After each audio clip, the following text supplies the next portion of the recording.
when you're in a place where people are thinking small, like they're not really aiming high, you follow suit, right? And so when I was in the moment, I was like, wait, I could just die. Like I could just, like, anything can go wrong and I fly off the bike and I'm gone. Like nothing is going to save me at this speed. There was never a drive or an aim or something that I really had a passion for, other than, I guess, stimulation. When you first get a lot of money, or it feels good, so you just start riding that high. You're like, oh, more money will be good. But then when stress hits you, when the storm comes, and what do you rely on? And all I had was money. So I was like, well, when I'm stressed out, I'm just gonna spend some money, treat myself. The sad thing is I was better at spending money than I was at making money. Like, I probably should want to live. I probably should have a reason to live. I don't care about my life, so that probably means I don't have a life. So how do I get a life? That was my question. How do I get a life? Welcome to this real life talk. I'm really curious to know about you. What actually led to you this far, and about your whole journey, because what I felt, you have so much to share, so much to give, so much to contribute. So are you excited? Very excited, Kamrul. Thanks for bringing me on here. It's a pleasure. I always love sharing my story. I love connecting to people, and especially you. Thank you. It's my pleasure to have you into this real life talk show. I mean, this is not only the talk show, this is what we actually want to bring out of you. Who are you? Where are you heading towards? And what the journey looks like. So let us begin, right? If we want to have your story, 3 different dimensions: where you were, where you are, and what is the direction it looks like that you're heading towards. So let us begin. You're some sort of where you were in this life we are talking about, definitely. Yeah, I'll definitely break down into some big phases of, kind of a part of my life where I wasn't really aiming at anything, kind of meaningless, to a part where I am today, and how the aim can lead you to somewhere, a great future. And that's kind of where I'm aiming towards. It all started, so I'm a First Nation person from Canada. I grew up on a First Nation reserve in northern Alberta called Sucker Creek First Nation. What's up? And so I grew up there, and it's kind of like the idea of when you're in a place where people are thinking small, like they're not really aiming high, you follow suit, right? It's just kind of what the norm is. And so the only thing in my mind growing up was just like, oh, just, go to school. Because, my mom went to school, so go to school. That's important. And then after that, who knows? Like, there's no aim after that. So I went to school. And then when I came home, I just kind of did whatever a kid would do, just go play some video games. There was never a drive or an aim or something that I really had a passion for, other than, I guess, stimulation, right? So I lived that way. I finished high school. I got addicted to video games, so I had a time where all I did was play video games, and then life was going down fast. I was like, whoa, I kind of need some money, right? You hear the old saying, like, no money, no honey. So I was like, you know what? I probably want to not be lonely, so I'm going to go get some money. And so I just started working just some random job at a lumber mill, right? A lumber mill in High Prairie. And so working there, just doing my thing, making money. I now got a lot of money. I worked a lot of overtime. I was probably making over $100,000 a year, just nonstop working. Wow. Right. So there we are. There I am. My bank account's looking good. And that was in the year you're talking about? Between 2019 and 2023. All right. Yeah. Okay. That's very recently. Yeah. Yeah, very recently. Okay. Very recently.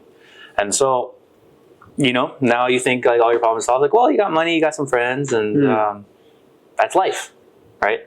But then you kind of talk to the employees, like your other coworkers, and especially the older ones. You look at them and they're like, why are they so mad? Why are they so frustrated and irritated at everything? Like everything is a problem.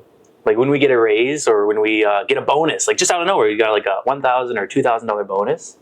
These people would just be like, oh, it should have been 4,000. We deserve 4. I'm just like there's just never any gratitude in a lot of people. They didn't seem like they were enjoying life, right? I mean, as a little kid making money, I'm just like, I don't understand. Like, we got money. Like, isn't that what the purpose of life is? To get money, right? So that what triggered your mind? Like, is it a missing link, or what was really that thing was talking to you internally? Yeah. And that's where it goes, right? So when you first get a lot of money, or it feels good. So you just start riding that high. You're like, oh, more money will be good. But then when stress hits you, when the storm comes and like, you know, it's like, well, what do you rely on? And all I had was money. So I was like, well, when I'm stressed out, I'm just going to spend some money, you know, treat myself, you know, a little retail therapy. And then that came into an addiction in itself, right? Where it's like, well, my answer to my problems is spending money. And the sad thing is I was better at spending money than I was at making money. So even though I could make $100,000 a year with low expenses, I was really good at spending that a year, right? And so there's this one year where I just went overboard. Like I just had, you know, I had probably $30,000-$40,000 in my account and I just blew it all. So I, you know, got a truck, got a sound system, 2 motorcycles, and just everything, right? Right. Okay. So money's just plummeting. I'm working way more overtime to pay for the things. And then it was actually on my motorcycle that it kind of woke me up, where I realized, like, where am I going? Like the path I'm taking is going straight down, right? Because it was flying down my motorcycle, and I share this story a lot. This is probably like the story I share. Just full out on the highway, like 300 kilometers an hour, just flying. And wow. And I was thinking, I was like, wait, I could die. Like, because when you're on a motorcycle, you have a lot of time to think. Right. So that was one benefit of a motorcycle. It was kind of like therapy. Right? Okay. You get to finally like rest with yourself, think, and just kind of be in the moment. And so when I was in the moment, I was like, wait, I could just die. Like I could just, like, anything can go wrong and I fly off the bike and I'm gone. Like nothing is going to save me at this speed. And then I noticed, but I wasn't scared. I had no fear. I had no worry. I had no anxiety about it. But that actually is what scared me. I was like, I probably should want to live. I probably should have a reason to live. And then that's what got me searching. So I realized my aim in life was wrong. And so now I'm trying to search. On the bike? On the bike. Okay. Right? It's like you're doing something risky. Something your conscience wakes up and be like, hey, we kind of want to stay alive. Don't you? And you start thinking to yourself, like, do I? I don't. And that's a problem. I was like, I don't care about my life. So that probably means I don't have a life. So how do I get a life? That was my question. How do I get a life? But you had life on that very moment, right?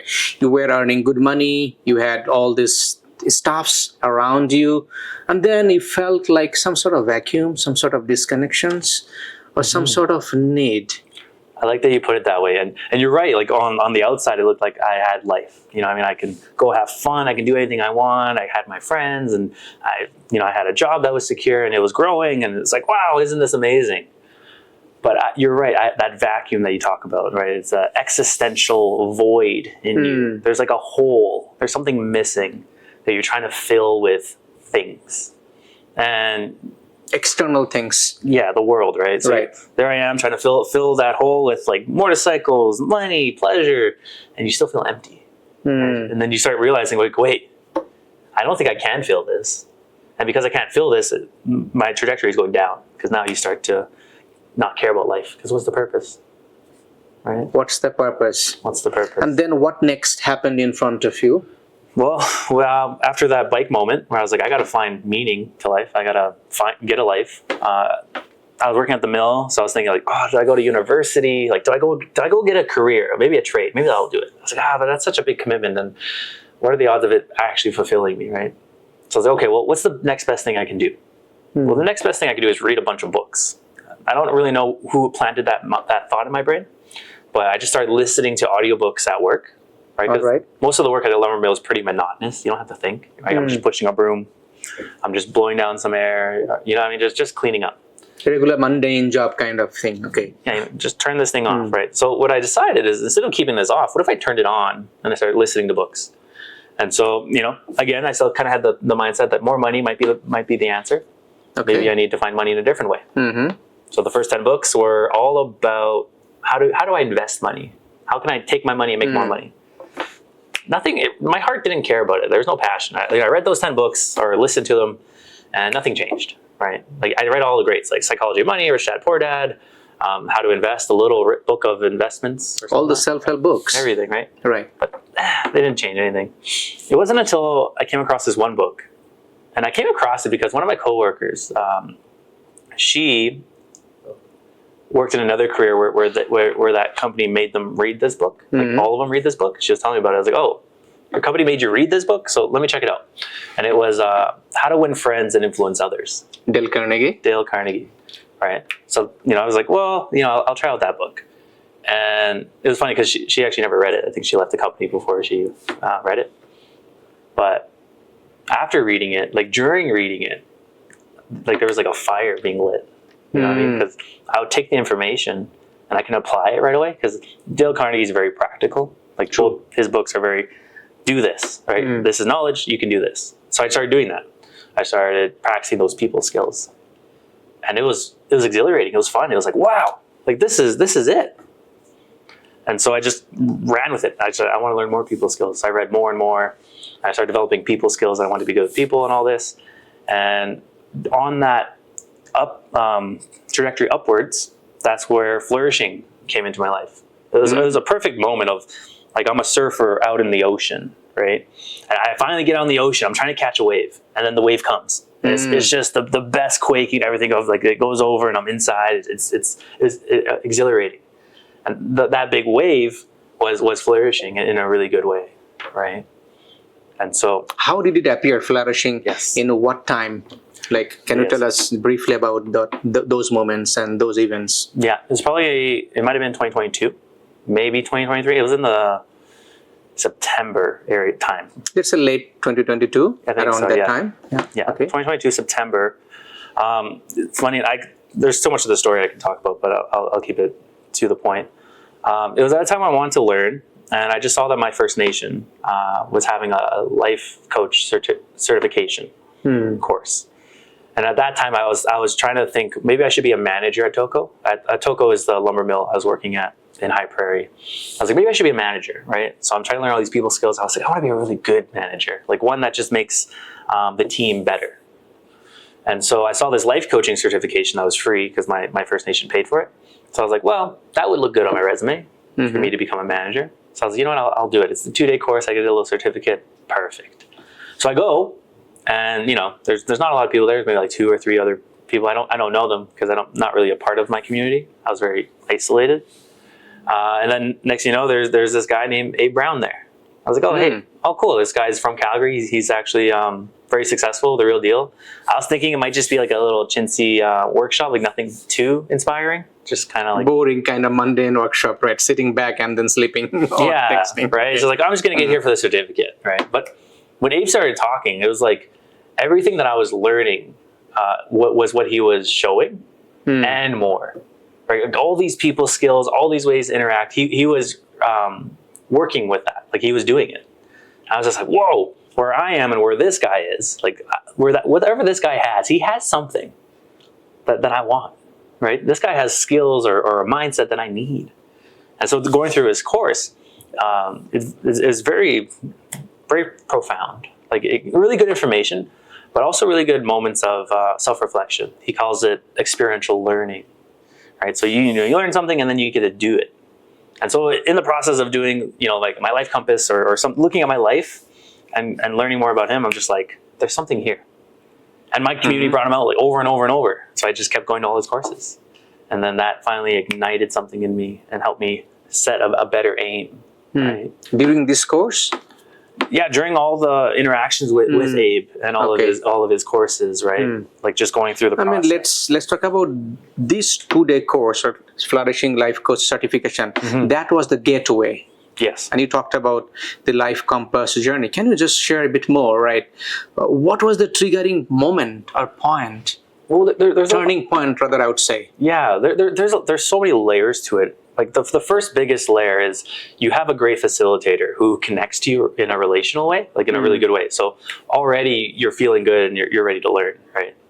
And not only that, you have opportunities to self-reflect, like doing experiential learning. You have time to like think about your thoughts. Like you go through the questions of like, let's talk about your past, all this.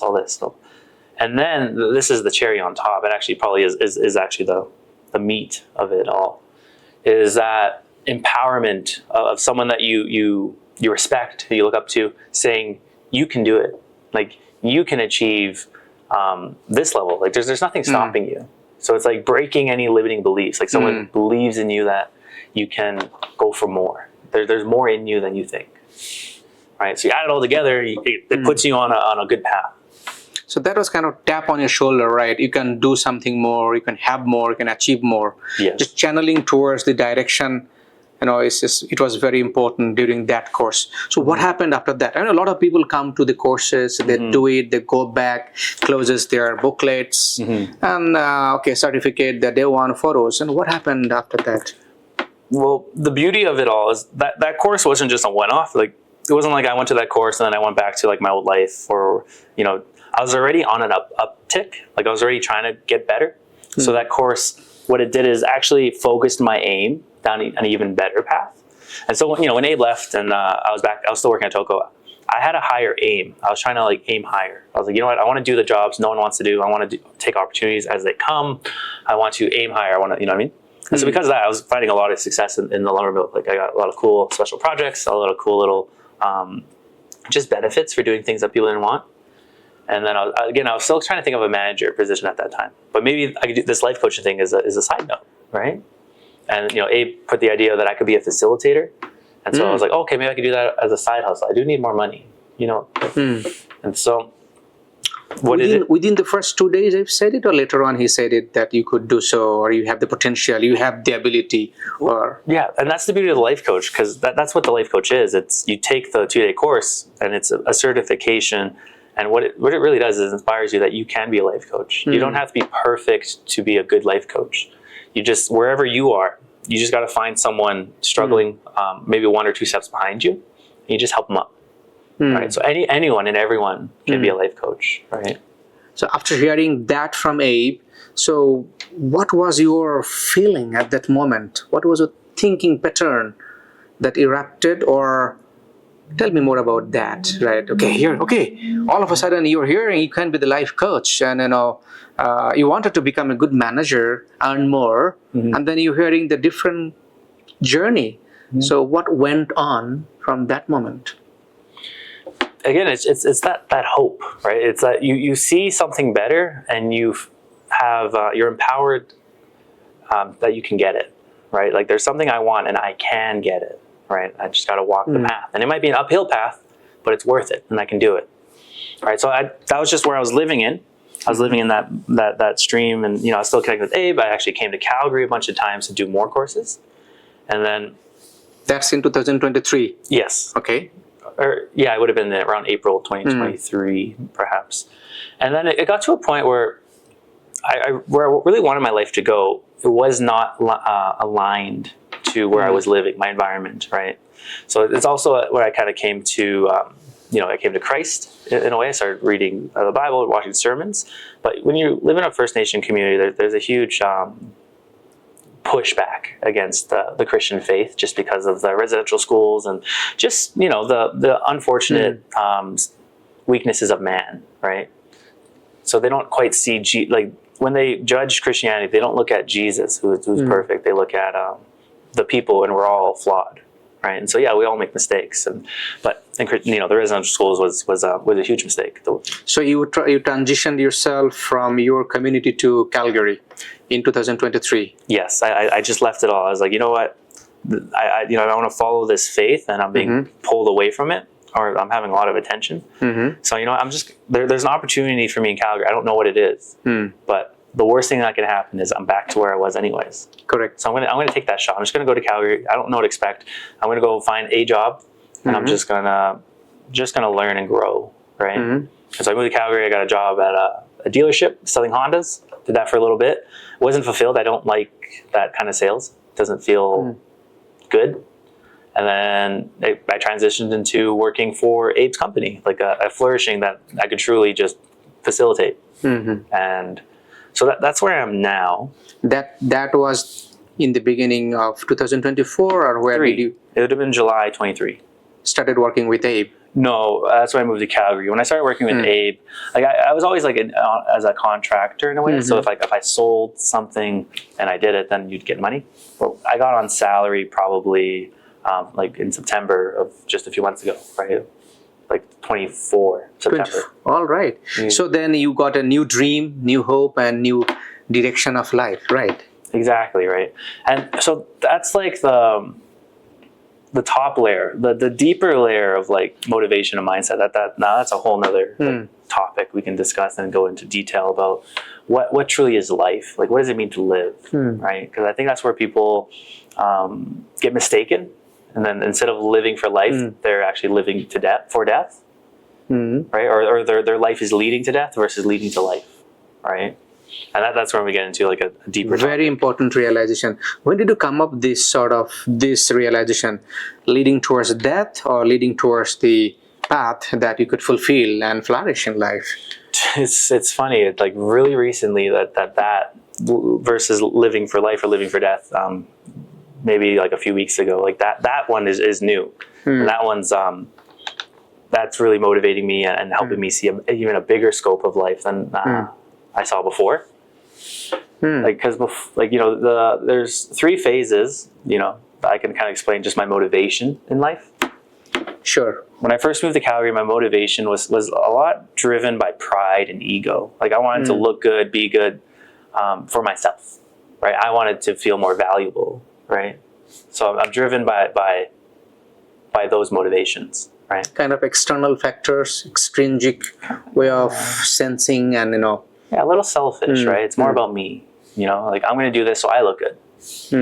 And then as I started like diving deeper into the faith, into the book, into what, you know, the truth of the Bible and all this, you know, I started realizing that those are sin, like those are against God.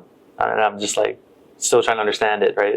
When you first start, it's so grand. You don't know him. You don't know Jesus. You don't know what's right, what's wrong, really, right? You have a conscience that will tell you a little bit, but you don't quite get it, you know? And so what ended up happening was I realized that was sin. And so I was like, okay, well, I'm going to stop that. But I didn't know what to start. You know what I mean? I didn't know, how do I motivate myself now that I'm not motivated by pride and ego? Because I know that's bad. And then so I went through a phase of like I had no juice. You know, there's no juice pushing me. And so it was a bit of a struggle. Like, it was like, you know what I mean? Like a lot of the things I was doing, I let go because I realized I was doing it for the wrong reason.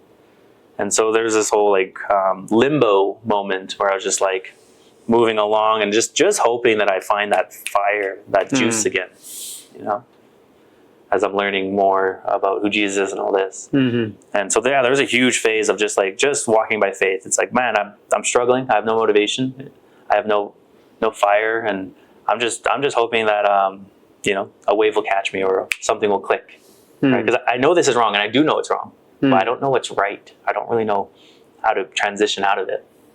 So there's that transition phase, and then just recently, it's finally all clicking. Like the juice is back, and greater and grander than ever. Like this is life. That life juice, I guess you can call it.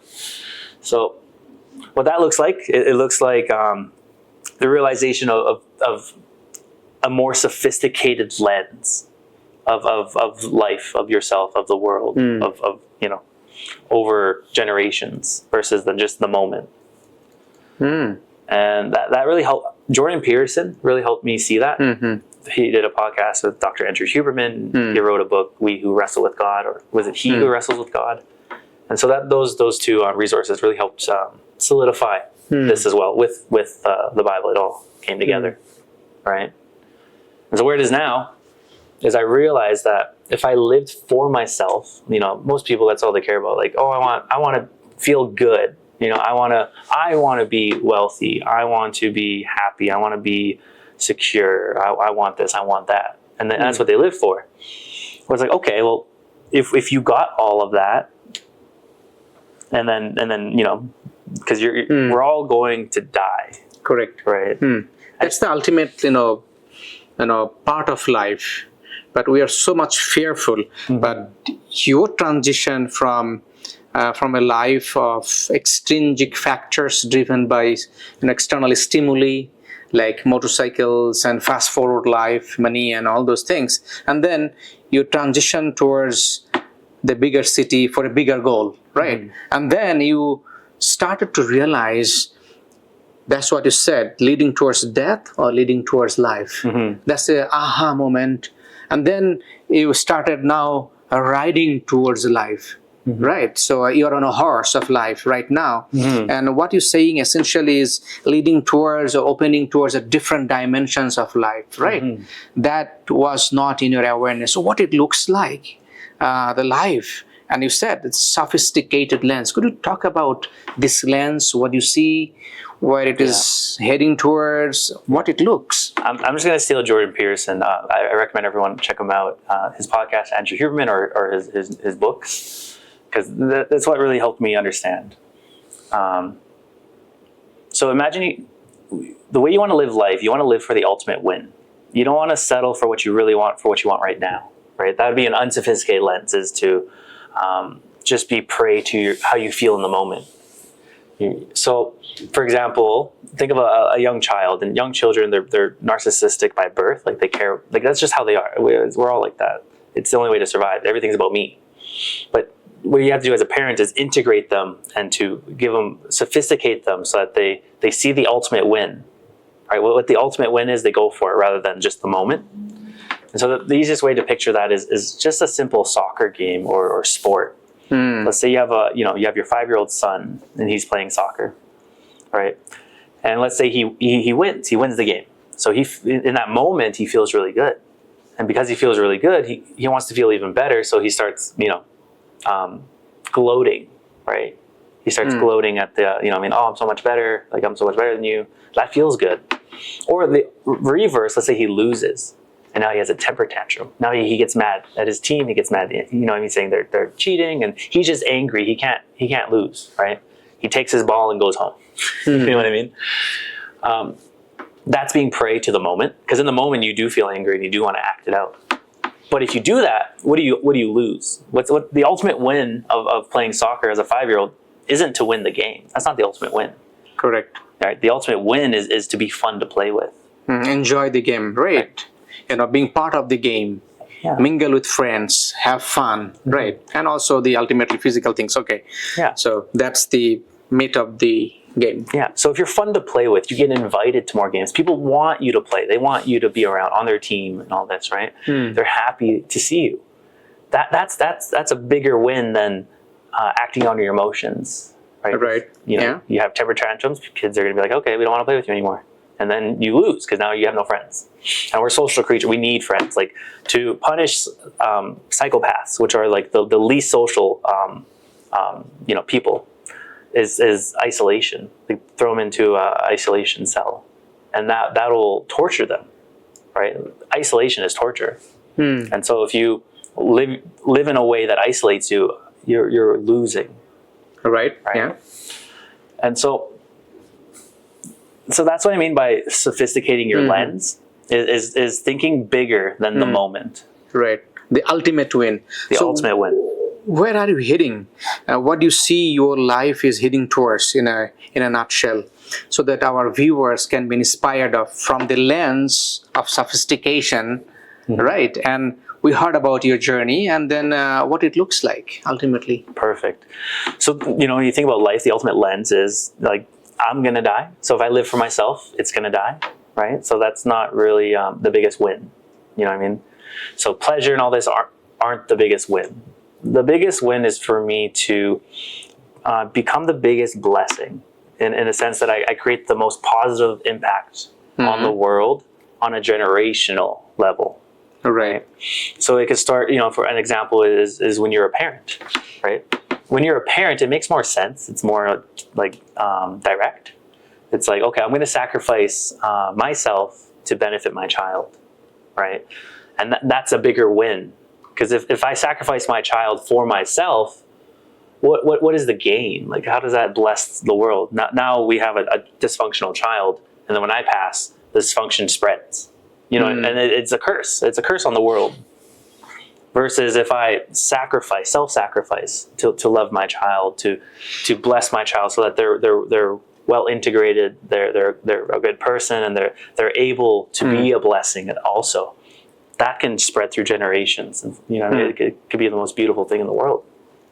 And that lives longer than myself. That's a bigger win than living for myself, right? And so it's crafting that lens, really honing that, like what that looks like. Like, my purpose in life is to become to bless the world at the highest level I can, right?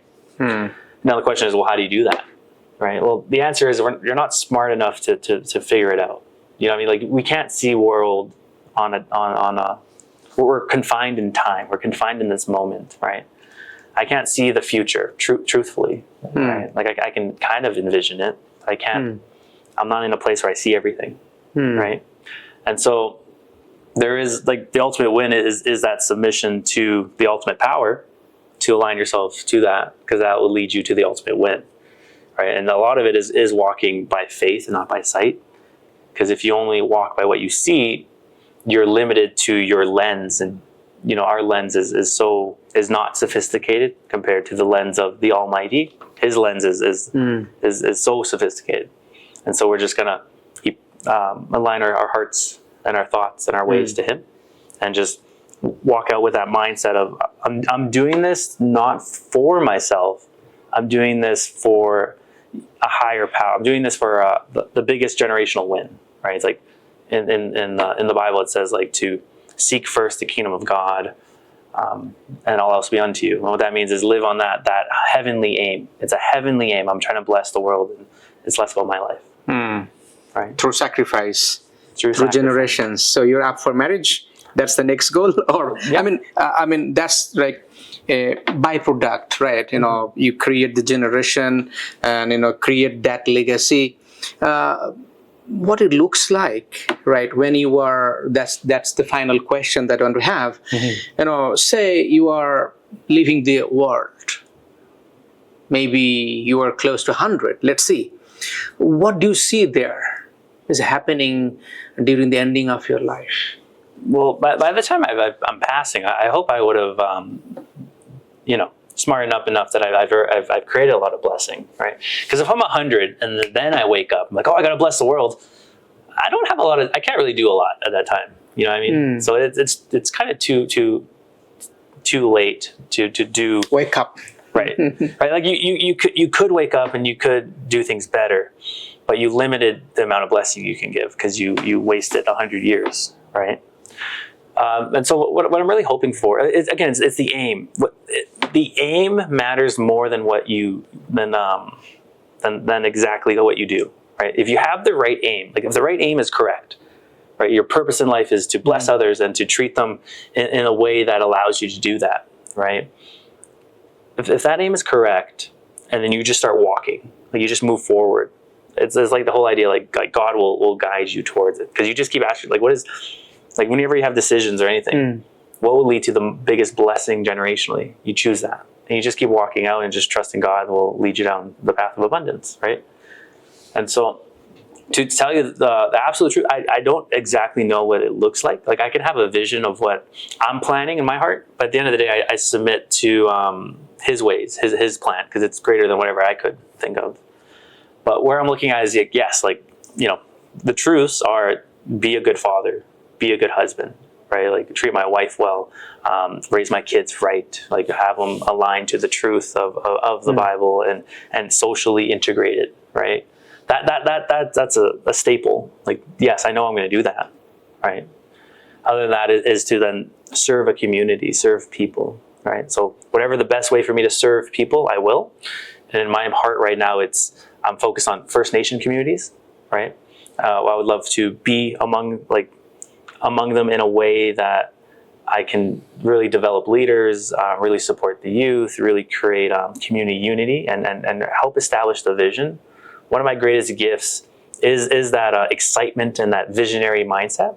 So I can establish a high vision and excitedly share it to people, and that to help inspire them towards it.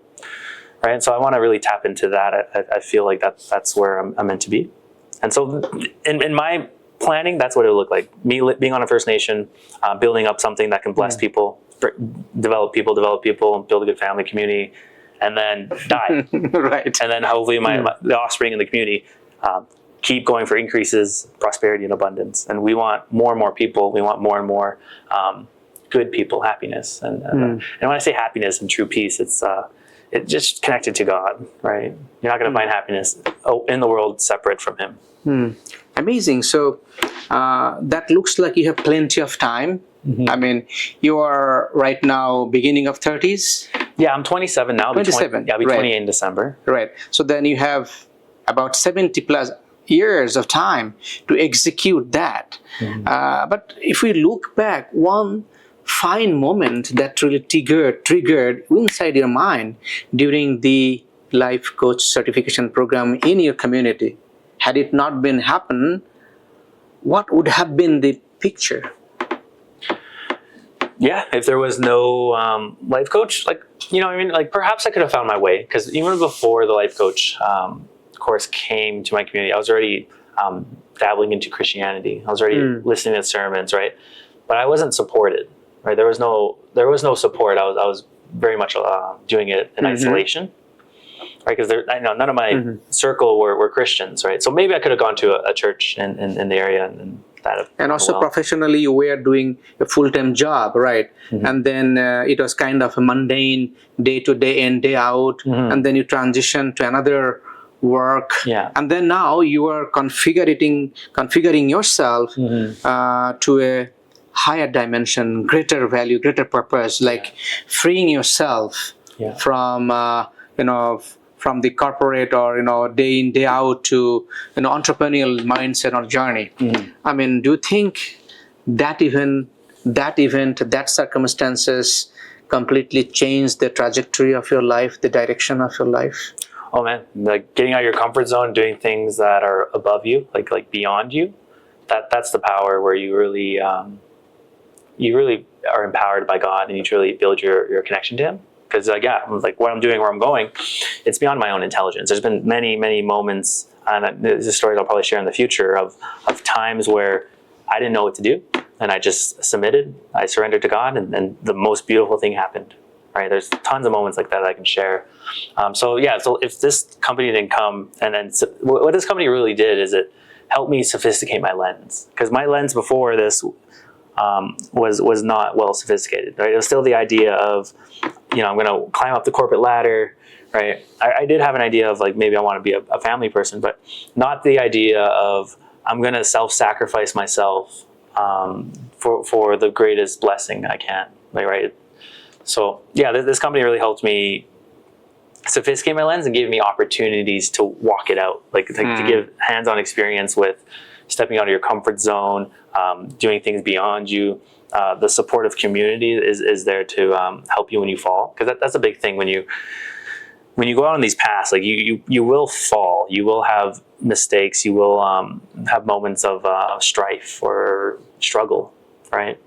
The power of being connected to such a good community, like the Flourishing community or any good community, is when you do fall, there's people there to help you up, right? And so that's what the true power of Flourishing is. It's not only is the information great, not only is the facilitators great, not only is the experiential learning amazing to help you process, but the community is there to empower you, to support you, and when you fall, because we all will, pick you back up. Right. So you can't go at it alone. We're not meant to, like, again, we're social creatures. You punish psychopaths by putting them in solitary confinement. Most of the world are living in solitary confinement, and the way they're coping with it is through stimulation, whether it's on the phone or video games or any pleasure. That's leading to death, because they're you know what I mean? Leading to life would be with people, supported by people, to bless people. Thank you so much, Dillon. It's been amazing to speak with you, and I learned, the sophisticated lens, at the same time leading towards the death or living towards life. What an amazing reflection of life. And life happens through us.